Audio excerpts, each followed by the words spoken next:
শান্তিনিকেতনে সেখানে একদিকে যখন পৌষ মেলা চলছে এবং ৬ দিন ব্যাপী এই পৌষ মেলার আয়োজন করা হয়েছে, ৪ বছর পর এই পৌষ মেলা চলছে।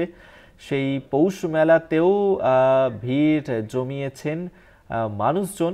বোলপুর শান্তিনিকেতন অন্যতম পর্যটন কেন্দ্র, সেখানে আপনাদেরকে সরাসরি নিয়ে যাব। মনা বীরবংশী আমাদের সঙ্গে রয়েছেন প্রতিনিধি।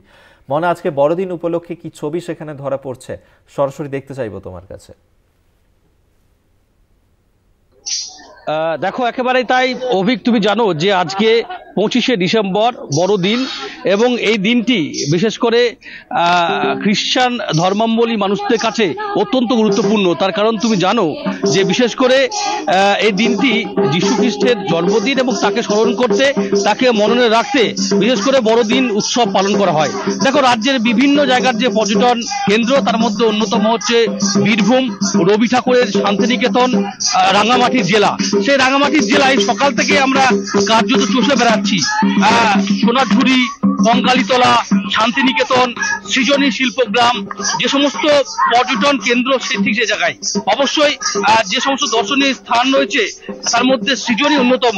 আমি সৃজনীর একটু ছবিটা তোমাকে সরাসরি দেখাবো। অভি, তুমি দেখতে পাচ্ছ যে এই মুহূর্তে দাঁড়িয়ে যে সৃজনীতে মূলত আদিবাসী নৃত্যে মূলত দূর দূরান্ত থেকে আসা যে সমস্ত পর্যটক, সেই সমস্ত পর্যটকরা বলা যেতে পারে যে আদিবাসীর যে নৃত্যে ধামসা মাদলের তালে তালে তারা মূলত তারা এই বড়দিন বা এই উৎসবের যে মরশুম, সেই মরশুম বা এই আনন্দ তারা চেটে ফুটে দিচ্ছেন। রীতিমতো উৎসবে তারা কিন্তু মেতে রয়েছেন।